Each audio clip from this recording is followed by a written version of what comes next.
Constant volume hydrogen gas या just guess thermometer, इसका principal, इसका वर्किंग, इसकी बनावट, ठीक है, इतना कुछ जानना है। तो सामने डायग्राम दिखाई दे रहा है आपको। अब पहले इसका प्रिंसिपल समझ लें। प्रिंसिपल मतलब कि ये क्या है। Constant volume hydrogen gas thermometer, या हाइड्रोजन गैस के अलावा भी हो सकता है, अभी तो फिलहाल हाइड्रोजन गैस की बात कर रहे हैं। गैस थर्मामीटर,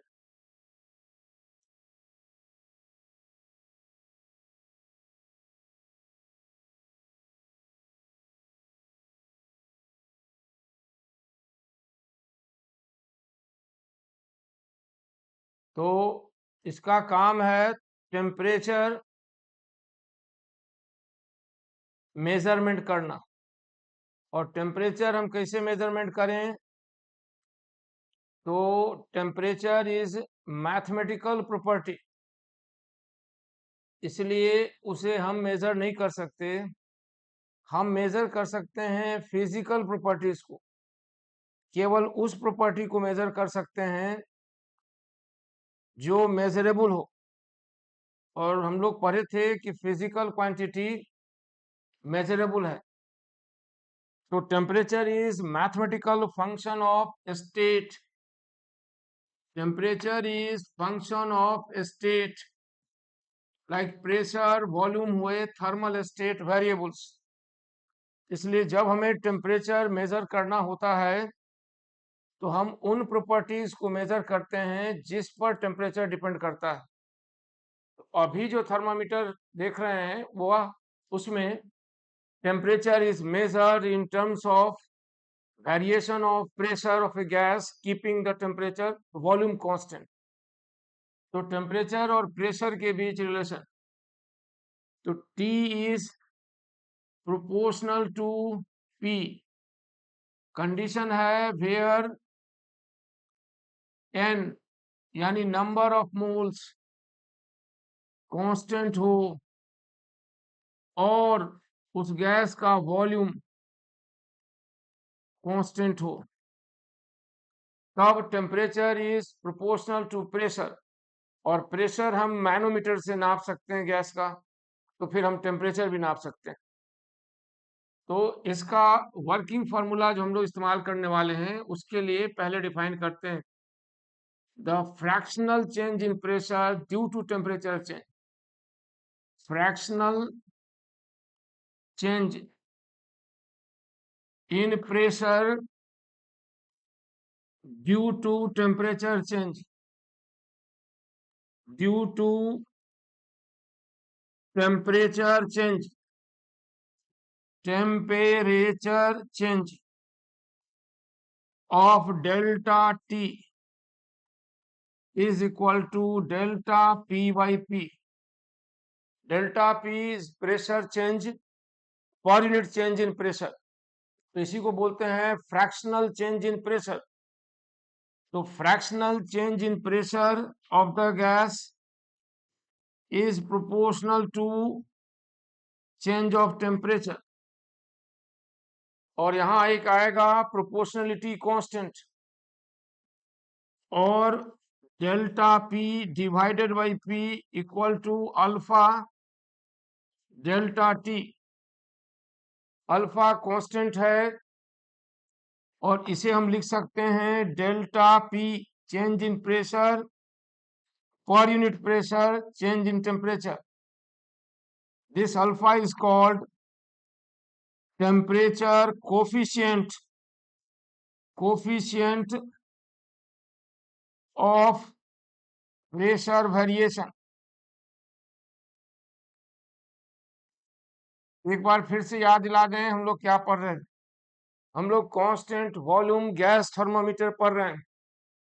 इसका सिद्धांत है कि change of temperature can not be measured directly because temperature is a mathematical quantity, but it depends upon pressure which is physical, and pressure change can be measured.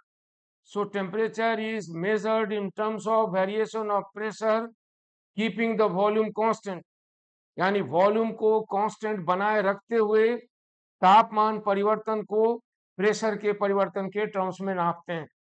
तो हम यहाँ डिफाइन किए alpha, the temperature coefficient of pressure variation, temperature coefficient of pressure variation delta P divided by P बराबर हो गया alpha delta T.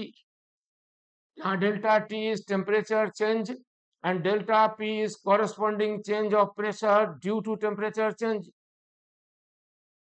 तो इसको लिख सकते हैं P T जो टेम्परेचर पर होगा minus P reference divided by P reference बराबर अल्फा डेल्टा टी।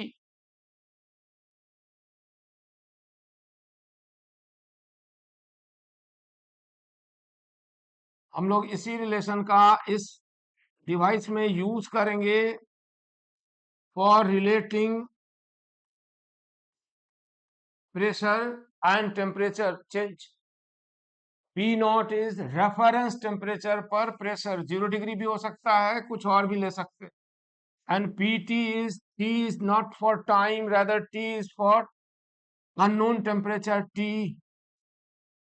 ठीक है, ये फॉर्मूला आया प्रेशर का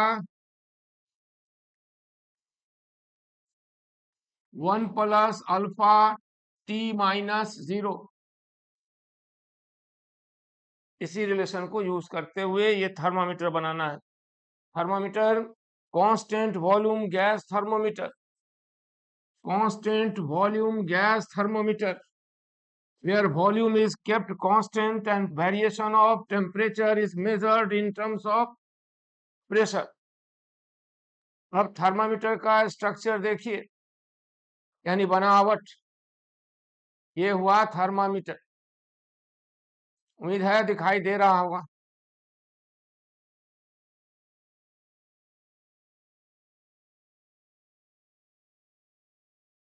देखिए थर्मामीटर यहाँ आ गया।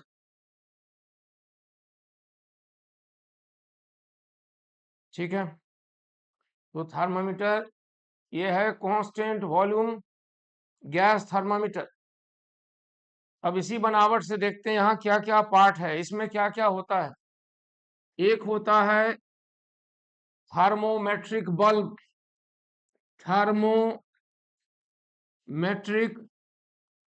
बल्ब जिसमें भरी होगी वो गैस जिसको हम थर्मोमेट्रिक मटेरियल की तरह इस्तेमाल करेंगे, जिसको हम थर्मोमेट्रिक मटेरियल की तरह इस्तेमाल करेंगे। यहाँ पर ये बल्ब है ए, किताब में लिखा है बल्ब ए बना हो सकता है प्लाटिनम इरिडियम का, हो सकता है सिलिका का हाई टेम्परेचर के लिए। और दूसरा पार्ट होगा मैनोमीटर, मैनोमीटर इसमें दो ट्यूब, यू ट्यूब की तरह दो आर्म्स होंगे। डायग्राम में आपको दिखाई दे रहा है सी वाला पार्ट और डी वाला पार्ट दिखाई दे रहा है ना, सी एंड डी। तो एक इसके दो पार्ट होंगे, दो आर्म, ये देख रहे हैं दो आर्म होता है यूट्यूब में। इसमें एक से जोड़ा जाएगा बल्ब को और दूसरा ओपन टू एटमॉस्फेयर, और एक तीसरा पार्ट होगा रिजर्वॉयर, रिजर्वॉयर जिसमें मरकरी होगा, मरकरी रिजर्वॉयर।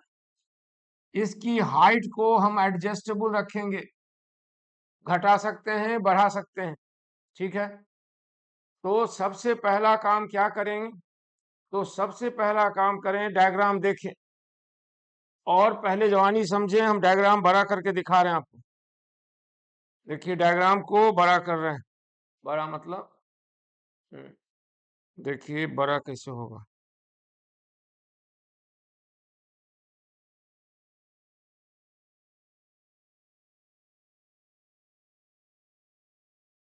देखिए तो डायग्राम का जो पार्ट आपको दिख रहा है उसको थोड़ा बड़ा करके देखिए, बड़ा कैसे होगा, होगा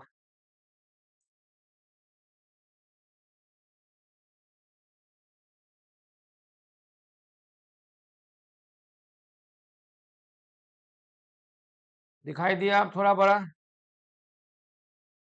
अब इसमें बल्ब ए प्लाटिनम इरिडियम का, उसके साथ जुड़ा हुआ एक कैपिलरी बी सी जो थर्मली इंसुलेटेड होगा सराउंडिंग से, और मैनोमीटर के आर्म्स सी से जुड़ा हुआ है, और मैनोमीटर का दूसरा आर्म डी है, ओपन टू एटमॉस्फेयर, और बीच में फ्लेक्सिबल ट्यूब से एक मरकरी रिजर्वायर कनेक्टेड है जिसका हाइट एडजस्टेबल है, ऊपर नीचे घटाया बढ़ाया जा सकता है। ठीक है, तो सबसे पहले थर्मोमेट्रिक बल्ब को मेल्टिंग आइस बाथ में एकदम डुबाए और उसमें गैस भरी गई। तब तक गैस भरी गई जब तक आर्म सी में मरकरी का लेवल एक पॉइंटर पॉइंट को टच करे, तब तक। और उस समय डी पॉइंट का हाइट जो होगा वह एटमॉस्फेरिक प्रेशर मिलकर तय करेगा कि बल्ब में रखे गए गैस का प्रेशर कितना है। एक बार इस डायग्राम को देख लीजिए, फिर हम आपको स्टैंडर्ड डायग्राम बना के दिखाते हैं, ताजा बना हुआ। ठीक है, तो ज्यादा अच्छा समझ में आएगा। ये डायग्राम बताया इस तरह का बनावट होती है।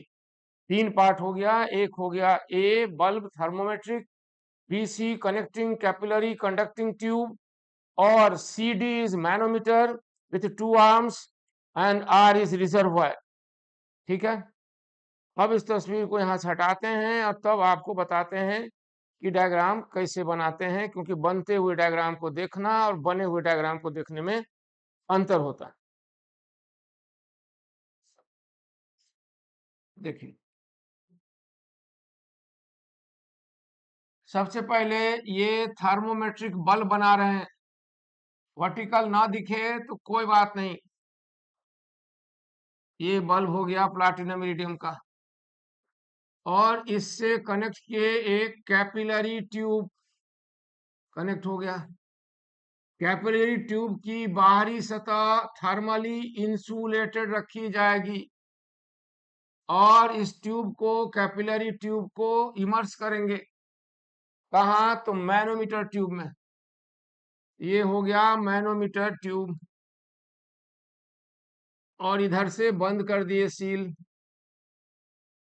और मैनोमीटर ट्यूब के यहाँ पर एक पॉइंटर है। ठीक है, और मैनोमीटर को कनेक्ट कर रहे हैं दूसरे आर्म से उसके, और यहाँ पर रिजर्वायर से फ्लेक्सिबल ट्यूब लगाने का अरेंजमेंट है, प्रबंध है। अभी ट्यूब देखिए वर्टिकल लाइन खींची या एंगल पर है, हमें तो लगती वर्टिकल है, तो वर्टिकल ये हो गई ओपन टू एटमॉस्फेयर। ठीक है, और यहाँ एक फ्लेक्सिबल वायर लगा, वायर नहीं ट्यूब लगाए, और इधर एक रिजर्वायर मरकरी रिजर्वायर को कनेक्ट किए। कनेक्ट हो गया, और इसका हाइट एडजस्टेबल है, क्लैंप के द्वारा स्टैंड पर फिट है। यही हो गई बनावट। और थोड़ा सा दिखाई कम दे रहा है, ये और अच्छी बात है। ये हुआ आप ठीक। अब इस बल्ब को मेल्टिंग आइस में रखते हुए पहले हम मरकरी भर देते हैं। यहाँ तक मरकरी टच कर रहा है, ये मरकरी है। इस समय इसका मरकरी लेवल इससे ऊपर है।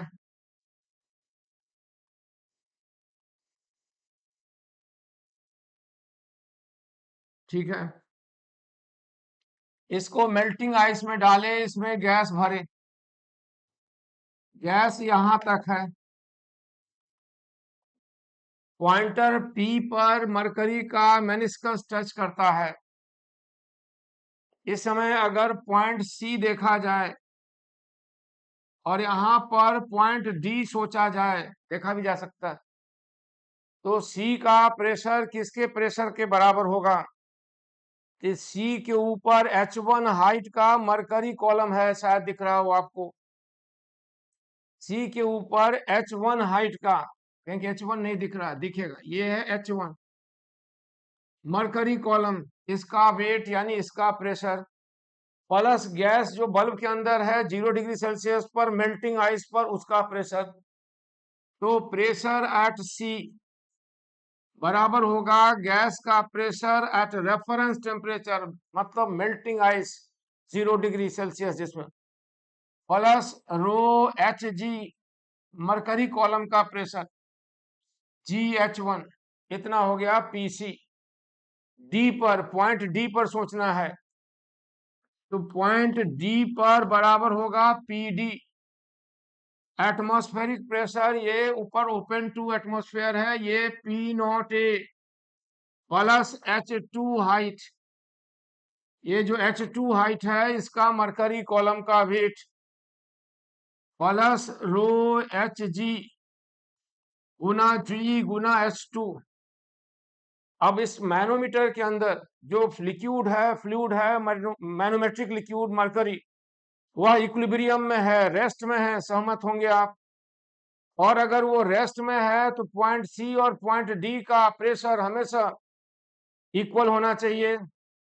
इसी सिद्धांत से हम यहां लिख सकते हैं कि PC इक्वल टू PD।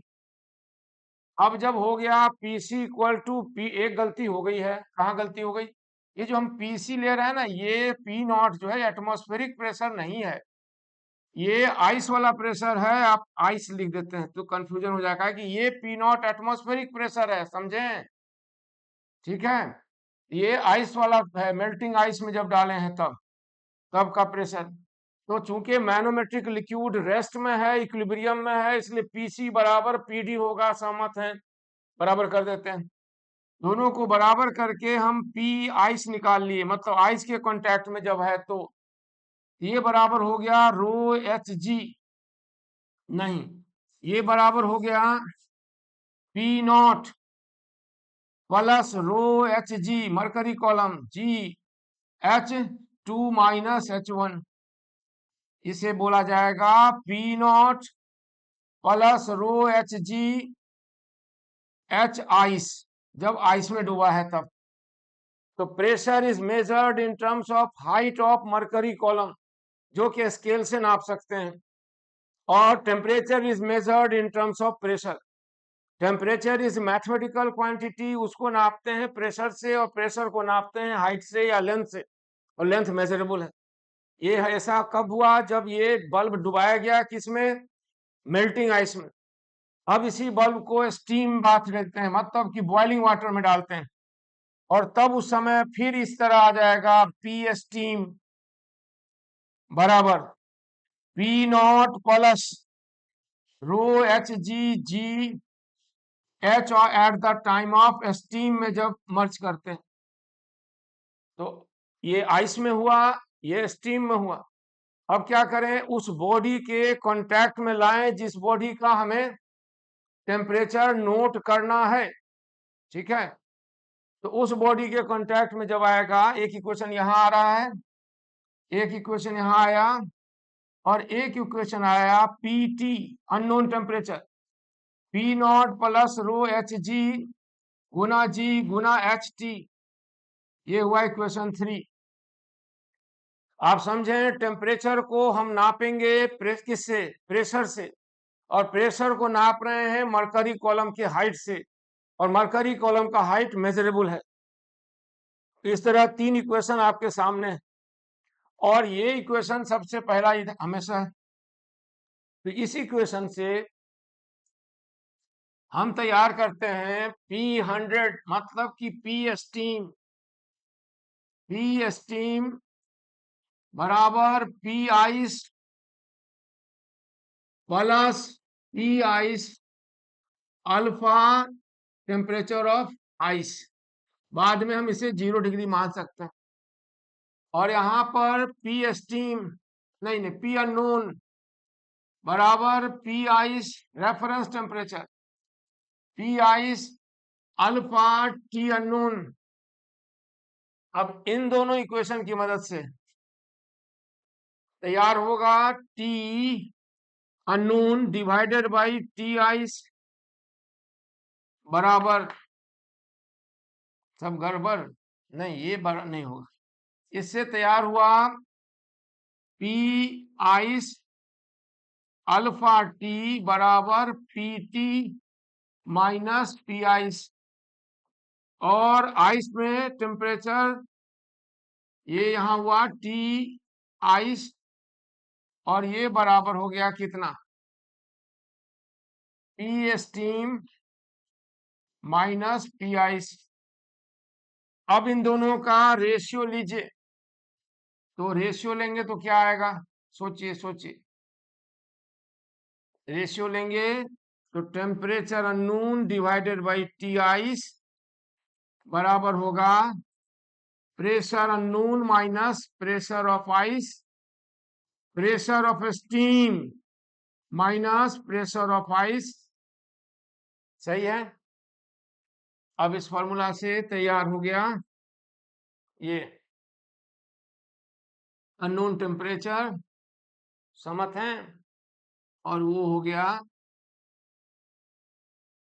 देखिए देखिए, ये जो हम रेशियो लिए थे तो गलती हुई नहीं हुई, यहां से आ गया pressure at T minus pressure at ice melting ice, pressure of steam, और प्रेशर जब वो आइस में है अगुना टेम्परेचर ऑफ आइस।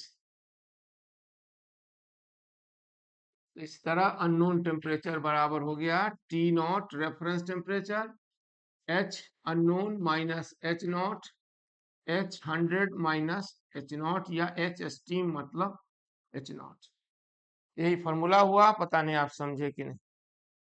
इससे हम लोग टेम्परेचर निकालेंगे इन terms of height of the mercury column.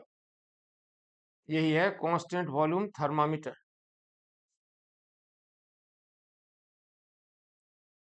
अब इस पर कुछ प्रॉब्लम्स होगा, जो प्रॉब्लम नहीं देखे थे उसको देखिए, है ना। थोड़ा सा एक दो प्रॉब्लम देख लेते हैं।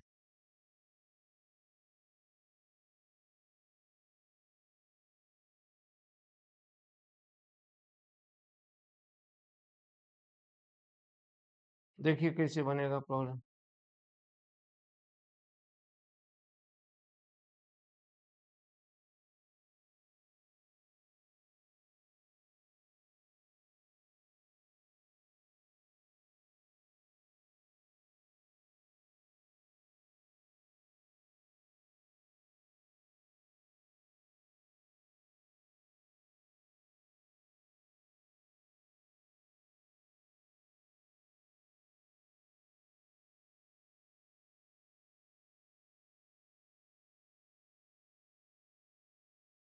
चलिए ये सवाल देखा जाए।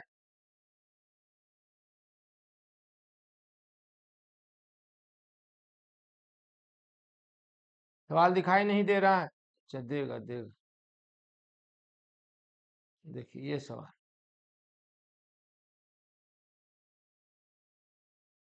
सवाल पढ़िए,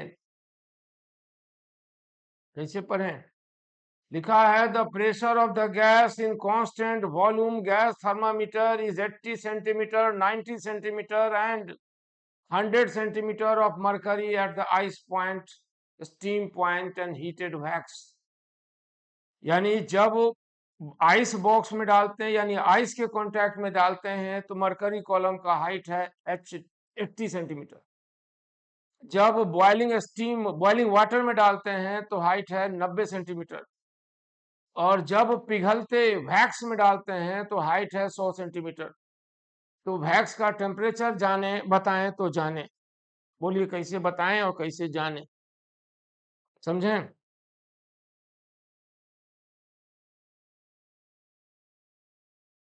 सोच रहे हैं।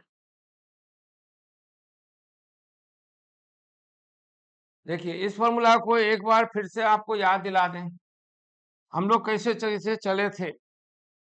हम लोग यहां से चले थे ना, पी टी अननोन बराबर P not 1 plus alpha T unknown minus T not, ऐसा था। तो क्या हम इसे ऐसे लिख सकते थे, ये भी तो सोचिए, P T minus P T by, यहां लिख देते पी नॉट, और तब लिख सकते थे P T minus P not. सहमति थी। दूसरा इक्वेशन था P100 बॉइलिंग वाटर बराबर P not 1 plus alpha T unknown नहीं बल्कि T100 माइनस 0, यहां भी 0 है, टी नॉट। तो क्या इसको हम ऐसे लिख सकते थे, पी नॉट अल्फा 100 माइनस 0 बराबर P100 माइनस पी नॉट।